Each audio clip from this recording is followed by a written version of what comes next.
আসসালামু আলাইকুম। আমাদের ঘরে বসে ইংলিশ গ্রামারের নতুন আরেকটা চ্যাপ্টারে আপনাদের সবাইকে স্বাগতম। আমরা এই সেকশনে টেন্স নিয়ে আলোচনা করব এবং প্রত্যেকটা চ্যাপ্টারকে আমরা কিন্তু ছোট ছোট ভাগে ভাগ করেছি। আমাদের এই ভিডিওটাতে আমরা টেন্সের একটা ইন্ট্রোডাক্টরি আইডিয়া পাবো, একটা জেনারেল আইডিয়া পাবো, কত ধরনের টেন্স আছে, টেন্স আসলে কি। এর পরবর্তী ভিডিওগুলোতে আমরা প্রত্যেক ধরনের টেন্সগুলোকে একদম ডিটেলসে উদাহরণসহ ব্রেকডাউন করে আপনাদেরকে দেখাবো। সো আমরা যারা একদম বেসিক, একদম বিগিনার লেভেলের লার্নাররা আছি বা স্টুডেন্টরা আছি, যারা একদম গ্রাউন্ড লেভেল থেকে গ্রামারটা শেখা শুরু করতে চাচ্ছেন, তাদের জন্য এই ভিডিওটা খুব গুরুত্বপূর্ণ, যেখানে আমরা টেন্সের একটা ইন্ট্রোডাক্টরি আইডিয়া পাবো।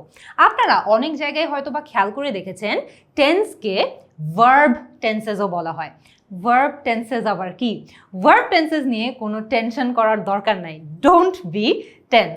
ভার্ব টেন্সেস যখন আমরা বলি, আমরা মূলত টেন্স নিয়েই কথা বলছি, কিন্তু আমরা এখানে ভার্ব টেন্সেস যখন শুনি, আমরা দুটো এলিমেন্ট সম্পর্কে কিন্তু ধারণা পাচ্ছি। সো আমরা কি কি এলিমেন্ট নিয়ে ধারণা পাচ্ছি? অবশ্যই যখন আমরা ভার্ব টেন্সেস বলছি, ঠিক আছে, ভার্ব টেন্সেস, এখানে ভার্ব শব্দটা যেহেতু আছে, আমরা বুঝতেই পারছি এখানে একটা অ্যাকশন হচ্ছে। হয়তোবা সেটা বর্তমানে হচ্ছে, হয়তোবা সেটা অতীতে হয়ে গিয়েছে, হয়তোবা সেটা ভবিষ্যতে হবে। আমরা এটা নিয়েও আরও বিস্তারিত আলোচনা করব।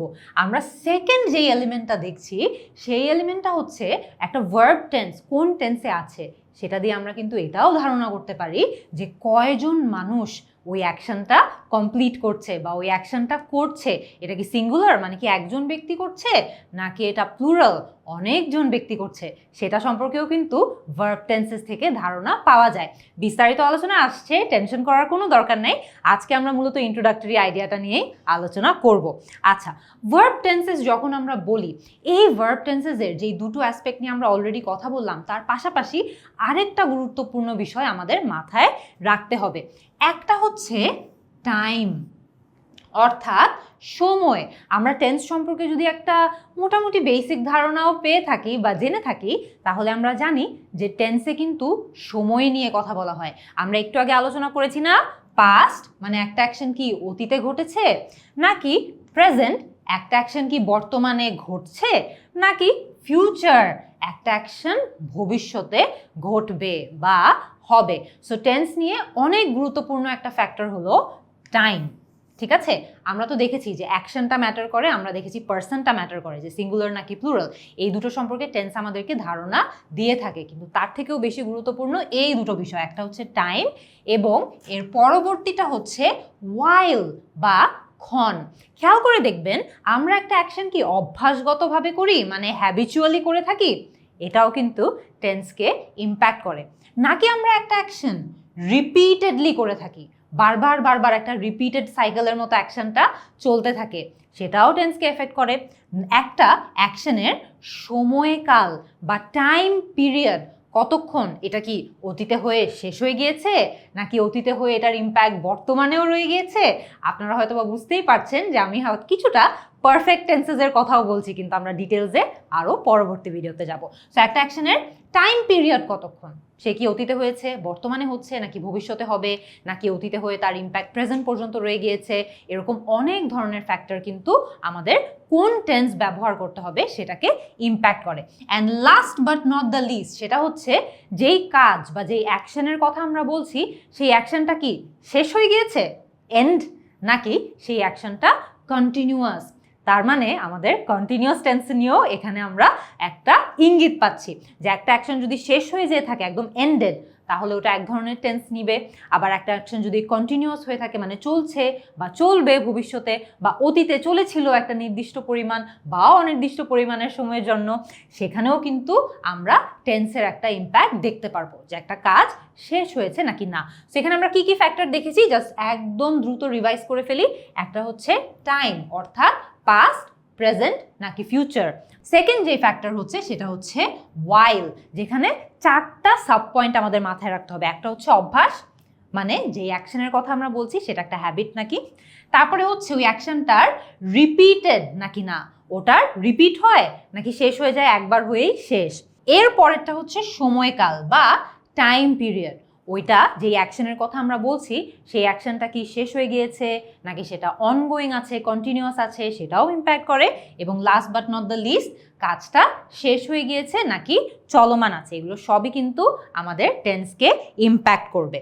আচ্ছা, তারপরে আমরা একটু দেখি আমাদের যেই টেন্সের কথা আমরা বলছি সেখানে আমরা টাইমের কথা বলেছি, রাইট? সো এই টাইমটাকে কিন্তু একটা স্কেল বা একটা টাইম লাইনে 3 ভাগে ভাগ করা যায়। আমরা কি দেখতে পাচ্ছি? পাস্ট, প্রেজেন্ট এবং ফিউচার। ঠিক আছে, এটা নিয়ে আমরা অলরেডি মোটামুটি ধারণা কিন্তু আমাদের নিশ্চয়ই আছে। তবুও পাস্ট হচ্ছে, ধরেন আমরা পাস্টেও আগে যাব না, আমরা যাব প্রেজেন্ট। প্রেজেন্টটা সবচেয়ে easy for us to understand, কারণ আমরা একদম বর্তমান সময়ে কি করছি সেটা আমাদের জন্য সবচেয়ে বেশি সহজ বোঝা। সো প্রেজেন্ট হচ্ছে আপনার বর্তমান মুহূর্ত, আপনি একটা কাজ এই মুহূর্তেই করছেন। প্রেজেন্টের ঠিক আগ মুহূর্ত আপনার পাস্ট বা অতীত মুহূর্ত, বর্তমান মুহূর্তের পূর্ব সময়। এটা আপনাদের মনে রাখতে হবে প্রত্যেকটা টেন্স বোঝার জন্য। This is very very important. And of course প্রেজেন্টের পরে বর্তমান মুহূর্তের পরবর্তী সময় অর্থাৎ ফিউচার। সো একটা টেন্স নিয়ে যখন আমরা কথা বলবো আমাদের এই টাইম লাইনটার কথা বারবারই মনে রাখতে হবে, এবং আমরা আমাদের এই লেসনেও কিন্তু এই টাইম লাইন ধরেই আপনাদেরকে প্রত্যেকটা টেন্স বোঝানোর চেষ্টা করব। আচ্ছা, তাহলে আমরা এখন আমাদের মনে তো একটা প্রশ্ন আসতে পারে, তাহলে টেন্স আছে কয়টা? ইংলিশে 16 ধরনের টোটাল টেন্স আছে, তবে এই 16টা টেন্সই কিন্তু আমরা আমাদের দৈনন্দিন জীবনে ব্যবহার করে থাকি না। এর মধ্যে 12টা টেন্স আমাদের সবচেয়ে বেশি রাইটিং, স্পিকিং, রিডিং সব কিছুতে ইউজ করা হয়, এবং এই 12টা টেন্স নিয়েই আমরা মূলত এই লেসনগুলোতে কাজ করব। সো এই 12টা লেসন কি কি চলেন দেখে নিই। 6টা বেসিক ভার্ব টেন্স আছে এবং 6টা অ্যাডভান্সড ভার্ব টেন্সেস আছে। বেসিক ভার্ব টেন্সগুলো কি কি? সিম্পল প্রেজেন্ট, এটাকে আপনারা অনেকেই হয়তো বা প্রেজেন্ট ইনডেফিনিট টেন্সও বলে থাকেন। আমরা প্রত্যেকটারই কিন্তু রুল, এক্সাম্পল সেগুলো পরবর্তী ভিডিওগুলোতে ডিটেলসে আলোচনা করব। এরপরে রয়েছে প্রেজেন্ট কন্টিনিউয়াস। একদম বেসিক বলতে প্রেজেন্ট সিম্পল হচ্ছে যেটা বর্তমান মুহূর্তে ঘটছে, প্রেজেন্ট কন্টিনিউয়াস হচ্ছে যেটা চলমান রয়েছে। ঠিক আছে, কন্টিনিউয়াস একটা অ্যাকশন।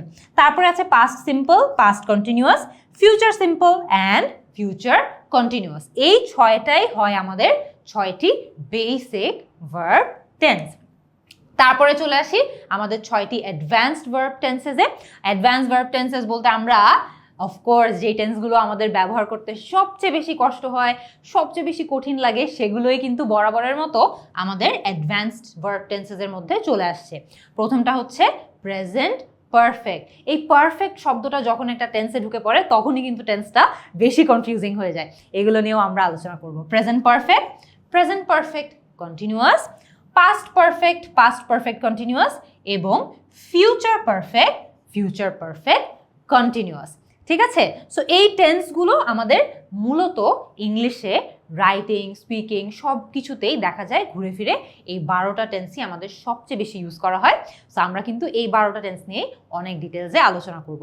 তাহলে আমরা আজকের এই ভিডিওতে কিন্তু টেন্স সম্পর্কে একটা বেসিক ধারণা পেয়ে গিয়েছি। টেন্স জিনিসটা কি, কয় প্রকারের টেন্স আছে যেগুলো আমাদের ব্যবহার করতে হয়, সব কিছু। আমরা পরবর্তী ভিডিওগুলোতে বেসিক যেই টেন্সগুলো নিয়ে কথা বলেছি সেগুলো দিয়ে আমাদের এই লেসনগুলো স্টার্ট করব। তারপরে বেসিক সম্পর্কে ধারণা হওয়ার পরে আমরা অ্যাডভান্স টেন্সেসগুলো নিয়েও আমরা কাজ করা শুরু করে দিব, একদম উদাহরণ সহ, বেসিক যে রুলগুলো আছে সেগুলো সহ। চলেন তাহলে বেসিক টেন্সগুলো নিয়েই কাজ শুরু করা যাক।